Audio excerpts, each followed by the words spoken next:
초등학교 교과서 한자 어편도 순위 38위, 중학교 교과서 166위 단어 책입니다.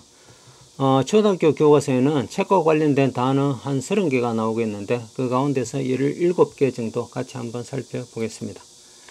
자, 먼저 개별 글자 뜻부터 한번 알아보면 우리 책자는 옛날부터 책이라고 했습니다. 책이라고 하는 단어 이외에 마땅한 표현이 없습니다. 그냥 책이라고 하겠습니다. 그리고 이 책에는 문서라고 하는 뜻도 있다. 같이 알아두면 되겠습니다. 자, 참고로 한자 책자는 어떻게 해서 만들어졌느냐 하면 옛날에 종이가 발명되기 전에 우리는 주로 이제 그 글씨를 어디에 썼느냐 하면 대나무 조각, 대나무를 얇게 만들어서 조각을 낸 것, 그것을 죽간이라고 한다고 했습니다. 또 대나무가 없는 동네에서는 일반 나무를 얇게 만들어서 또 그 나무 조각을 만들었는데 그것을 목간이라고 한다고 했습니다. 나무 목재를 써서 목간입니다. 그러니까 죽간이나 목간에다가 이제 글을 써서 썼는데 그게 이제 어떤 형태가 되느냐 하면 이런 형태가 되겠죠. 이렇게 해서 죽간, 목간을 만들고 나서 여기 이렇게 글씨를 씁니다. 근데 이 죽간이나 목간은 나무 조각이니까 그냥 두면 분실이 되니까 이것을 이제 구멍을 뚫고 실을 꿰어서 꾸러미를 만듭니다. 밑에도 같이 뚫을 수도 있고요. 하지 않을 수도 있습니다. 상황에 따라서는. 그래서 묶으면 이제 이런 꾸러미가 되는데 이 가운데서 두 개를 취해 와서 만든 글자가 이 책자입니다. 이렇게 쓰기도 하고 또 이렇게 쓰기도 합니다. 통상적으로 이런 형태를 많이 씁니다. D의 형태를 많이 쓰는데 지금 컴퓨터에는 앞에 이 스체가 나와 있어서 주로 이 글자를 쓰는 것 같습니다만 손으로 쓸 때는 이렇게 뒤에 글자 형태로 많이 쓴다 알아두면 되겠습니다. 그래서 책자는 바로 이 죽간이나 목간을 줄로 꿰어서 만든 꾸러미를 본뜬 글자다. 그것이 책이다. 책의 형태를 본뜬 글자로 이해하면 되겠습니다.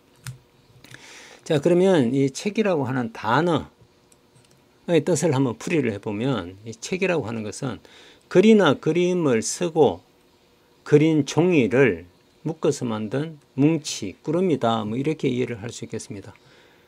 글을 쓰거나 그림을 그린 종이나 아니면 죽간, 목간을 묶어서 만든 꾸러미, 뭉치, 그것이 책이다. 이렇게 이해를 하겠습니다. 다른 말로는 도서라고 한다. 자, 우리 학생들에게 이 책을 왜 도서라고 했을까? 라고 이렇게 물어보면 의외로 답하는 친구들이 많지 않은데 책에는 여러분들 책을 우리가 같이 한번 보면 책에는 글씨와 그림밖에 없습니다. 그래서 책이라고 하는 것은 그림이나 그림 도자니까요. 글서 그림이나 글이 있는 것이구나 라고 해서 그 내용을 따서 도서라고 한 것입니다. 자, 책이라고 하는 단어는 글자는 그 외형, 겉모습을 책의 겉모습을 따서 만든 글자고 이 도서라고 하는 단어는 책 내용은 주로 글이나 그림이니까요. 그 내용을 강조해서 만든 단어입니다. 그렇게 본다면 도서라고 하는 단어가 책보다는 조금 더 고차원적인 단어다. 이렇게 말할 수도 있겠습니다.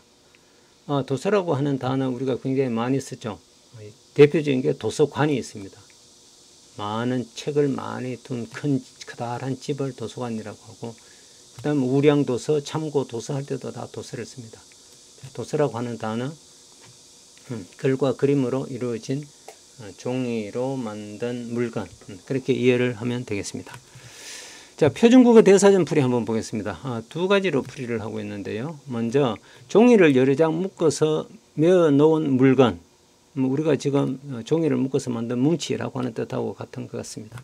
그 다음 또 하나, 일정한 목적이나 내용, 체제에 맞추어 사상, 감정, 지식 따위를 글이나 그림으로 표현하여 적거나 인쇄하여 묶어놓은 것. 아이고, 설명이 너무 깁니다.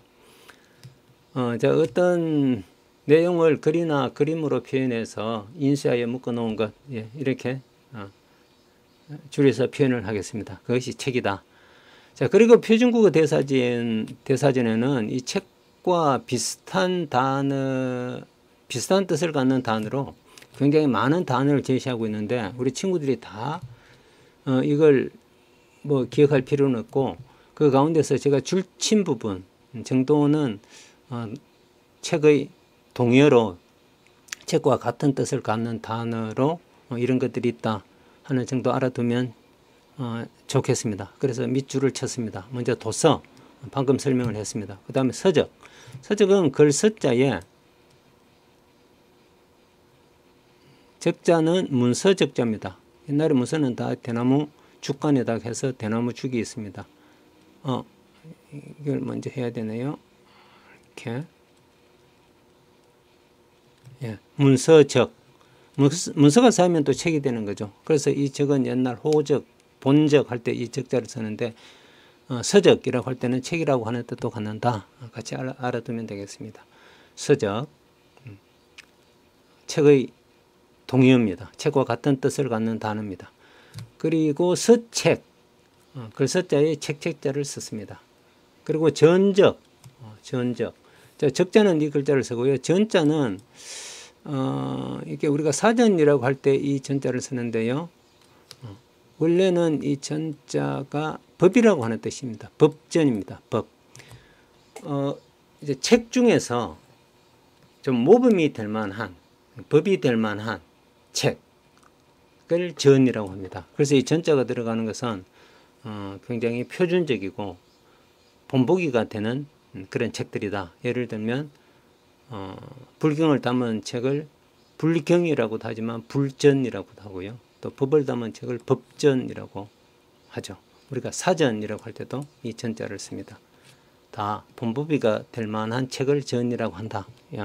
그래서 전에는 본보기라고 하는 뜻도 있다. 같이 이렇게 알아두면 되겠습니다. 예, 전적, 본보기가 될 만한 책을 전적이라고 한다. 그 다음에 책자. 자, 책자.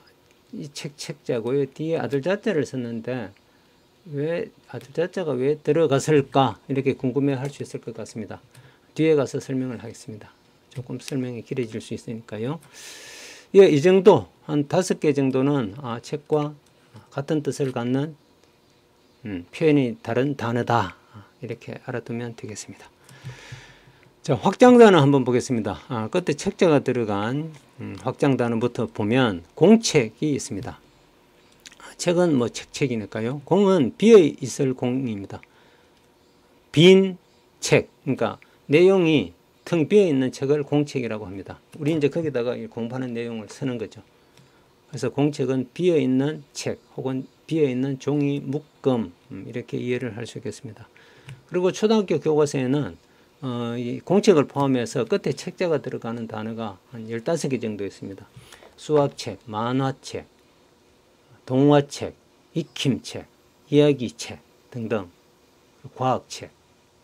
우리 친구들이 다 보면 아는 단어여서 따로 설명을 하지 않겠습니다. 자, 그 다음에 이제 책자가 앞에 나오는 단어들, 이 한자어로 된 것들 한번 보겠습니다. 먼저 책상이 있습니다. 책이고요. 상자는 우리가 평상상이라고 하는데요. 평상. 더울 때 나무 그늘에 시원하게 평상 위에서 앉아서 쉬죠. 평상. 이 평상을 많은 사람들이 이렇게 크게 만들었는데 이걸 혼자 앉도록 작게 이렇게 만든 것을 상이라고 합니다. 역시 평상 상자를 씁니다. 상이라고 하는데요. 책을 보도록 만든 상이 책상이 됩니다. 밥을 먹는 상은 밥상이 될 테고요. 같은 상입니다. 네, 참고로 알아두면 되겠습니다. 자, 그 다음 책자. 그때 자자가 들어간 단어가 나왔네요. 이 자자가 왜 들어갔느냐 하면, 자, 이 책이라고 하는 단어를 상황에 따라서는 이 두 글자로 써야 될 때가 있습니다. 이 책이라고 하는 단어는 그렇지 않은데 다른 단어들, 예를 들면 우리가 이제 이 우리말에 모자 할 때 자자도 모자 모자에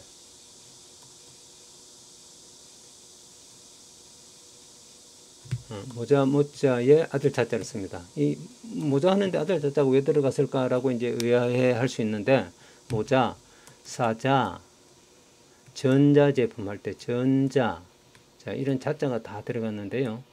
이 아들 자자를 씁니다. 왜 아들 자자를 썼느냐 하면 아들 자자는 뜻이 한 4개가 있습니다. 먼저 아들이라고 하는 뜻이 아들 자자의 본래 뜻입니다. 자, 1호부터 자식이라고 하는 뜻도 있습니다. 여기 두 번째 뜻이 되길 테고요. 그 다음 세 번째는 어떤 훌륭한 사람들을 존경하기 위해서 성이나 다른 호 같은 거 뒤에 성 뒤에 자자를 붙입니다.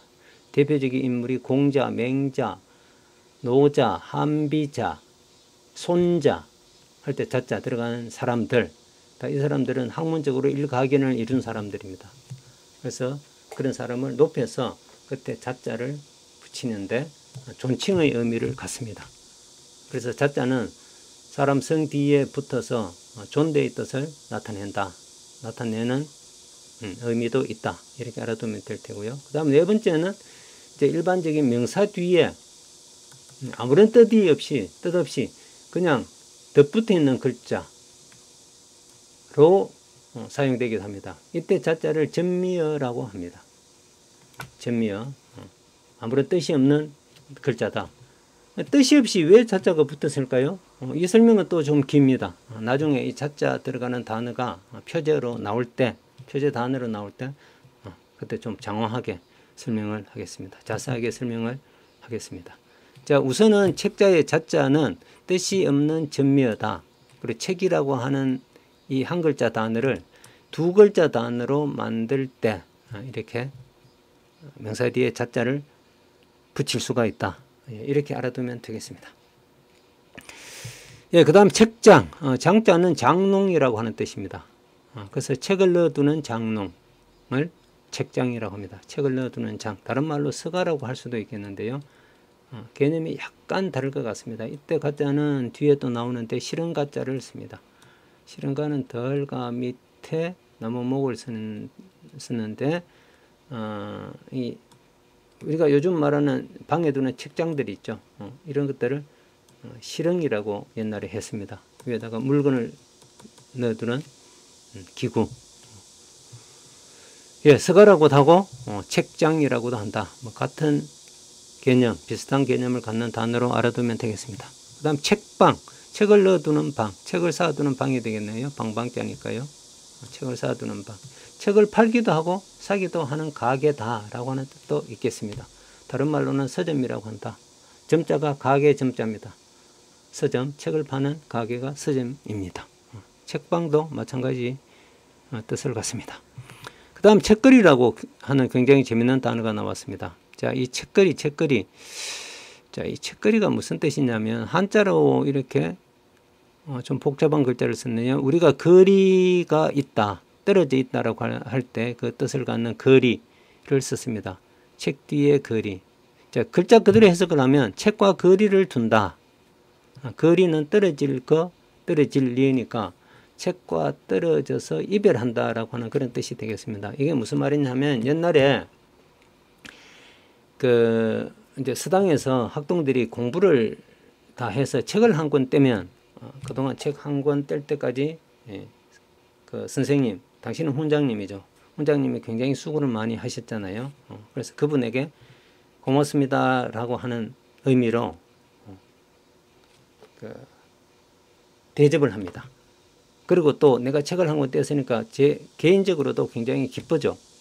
그것을 친구들에게 또 자랑하고 그 기쁨을 나누는 의미에서 한턱 쏩니다.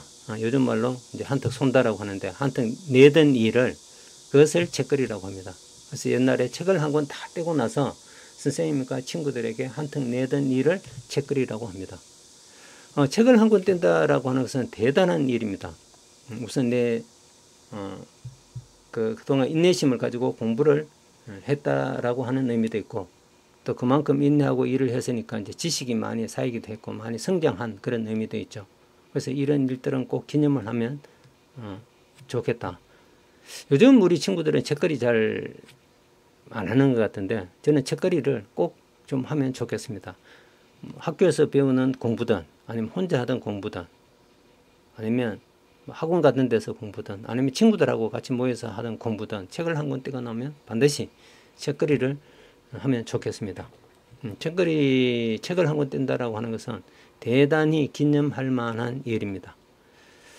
예, 그런 속에서 또 삶의 재미와 보람을 느끼기도 하고요.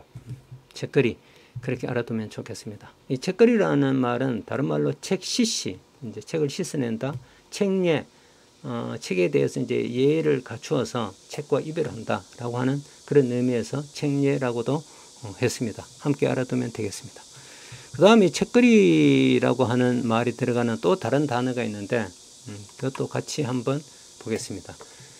자, 초등학교 교과서 이 한자어를 분석 조사한 연구 보고서에는 앞에서 쓴 그 한자어 책거리도 있었고 또 이 거리가 한자어가 아닌 우리 한글 표기의 단어다라고 해서 책거리, 한자로 쓰지 않은 이 책거리도 있습니다. 그래서 두 개의 단어가 있는데요. 어쨌든 한자로 쓰든 쓰지 않든 우리가 책거리라고 하는 말을 본다라면 두 가지로 해석을 할 수 있겠다라고 말씀을 드립니다. 첫 번째는 앞에서 우리가 설명한 책거리, 책을 한 권 다 배우고 나서 선생님과 친구들에게 한턱 내던 일을 책거리라고 한다. 그 다음 두 번째는 이 책을 비롯한 여러 가지 문방사후, 책과 관련된 공부와 관련된 물품들을 그린 그림을 책거리라고 합니다. 그때 책거리는 앞에 우리가 말한 책거리하고 거리를 둔다라고 하는 한자하고는 다릅니다. 그래서 이때 책거리는 한자어로 표기되지 않은 순 우리말이다. 우리말의 이 거리라는 말은 대상이나 소재를 나타내는데 예를 들면 우리가 먹거리 그리고 볼거리라고 할 때 이 거리가 대상이나 소재를 나타내는 단어입니다. 그때 책거리는 책과 관련된 어떤 물건들을 그린 그림이다 라고 하는 뜻으로 이 책거리라고 하는 단어를 알아둬야 되겠습니다. 자, 이것을 굳이 한자로 쓴다라면은 이렇게 클것자와 말리자로 표현할 수 있는데 이것은 큰 의미는 없습니다. 한자적 의미는 없습니다. 그냥 한자로 표현하기 위해서 아마 이 글자를 따와서 쓴 것 같습니다. 책거리라고 하겠습니다. 자, 옛날에는 이 책거리라고 하는 그림을 그려서 방 안에 많이 두었죠. 품위도 있고 또 책이 많으면 기분이 좋죠. 그래서 우리 친구들 공부하고 나면 책을 버리는 경향이 있는데 버리지 않으면 좋겠습니다. 서가를 한 개 마련해두고 자신이 본 책을 꽂아두고 이렇게 쳐다보면 쳐다보는 재미도 상당히 쏠쏠합니다. 그런 재미도 한번 공부하면서 느껴보면 좋겠습니다. 그래서 옛날 사람들은 이 책그림을 많이 그려서 공부하는 방에 두었습니다. 그것을 책거리라고 했다. 이렇게 이해를 하고요. 자, 이 책거리라고 하는 단어를 다른 말로는 이제 한자로 책가도 할 때 가자가 실은 가자입니다. 이 책장을 올려두는 말하자면 기구죠. 그래서 우리는 그걸 이제 서가라고 하는데요. 책가라고 해도 되겠습니다. 책을 올려두는 실흥. 우리 고유어로 실흥이라고 합니다. 실흥은 어떤 나무나 판자를 이렇게 걸쳐서 어떤 물건을 올려둘 수 있도록 만든 물건을 실흥이라고 했습니다. 이렇게 2층을, 3층을 두기도 하고 아니면 단층으로 나무를 이렇게 걸쳐서 위에 물건을 이렇게 올려두도록 하는 게 다 모두 실흥입니다. 그것을 한자로 나타내는 것이 가짜입니다. 그래서 실흥가라고 합니다. 예, 그래서 이 책거리를 책가도, 책을 올려두는 그 서가를 그린 그림이다 해서 책가도, 혹은 문방도, 문방사와 관련된 그림이다 해서 문방도라고도 했다. 예, 참고로 알아두면 되겠습니다. 그 다음에 이제 우리말 단어하고 같이 어울리는 것 중에 책갈피라고 하는 단어가 있는데요. 갈피, 우리가 갈피를 못 잡는다라고 할 때 그 갈피하고 같습니다. 자, 여기 책갈피에서 갈피는 두 가지 뜻으로 해석이 되는데 하나는 책장과 책장 사이라고 하는 뜻이 있고 책갈피에 넣어두었다라고 할 때 책갈피가 있고요. 그 다음에 책장과 책장 사이에 우리가 책을 읽다가 그 표시를 하기 위해서 책장 사이에 끼워드는 물건이 있습니다. 그 표식물, 그것을 책갈피라고 하기도 한다. 책갈피 두 개의 뜻이 있다. 이렇게 알아두면 되겠습니다. 그 다음 이 외에도 이 책 뒤에 우리말이 붙는 단어가 굉장히 많은데요. 책꽂이, 책읽기, 책받침 등등 이렇게 보면 아는 단어들이어서 설명을 하지 않겠습니다. 그 다음 이제 책자가 들어가는 단어로 소책자, 앞에 책자 앞에 작을 소자가 붙은 단어, 소책자, 조그마한 책자라고 하는 뜻이겠죠. 그렇게 이해를 하면 될 테고요. 그 다음에 안전뱅이 책상이 있습니다. 책상은 책상인데 앉아서 쓰는 책상, 안전뱅이 책상. 우리는 앉는 책상이라고도 합니다. 앉는 책상. 이 반대는 쓴 책상입니다. 우리가 의자를 놓고 앉아서 하는 옛날에 이 앉는 책상이 대부분을 이루었는데 이제 쓴 책상이 뒤에 이렇게 나왔습니다. 옛날 초원에서 집에서 공부할 때 그것을 이제 쓴 책상이라고 했다. 참고로 이런 말들이 있었다. 알아두면 되겠습니다. 예, 책과 관련된 단어 설명은 이 정도로 하겠습니다. 책의 개별 한자 순위는 초등학교 교과서에서는 73위, 중학교에서는 363위라고 했습니다. 예, 참고하고요. 연습 퀴즈는 뒤에 정답과 풀이를 댓글로 올려두겠습니다. 예, 오늘 책과 관련된 단어 설명 좀 장황하고 길었는데요. 모두 수고하셨습니다. 예, 남은 시간도 행복한 하루 되시길 빕니다.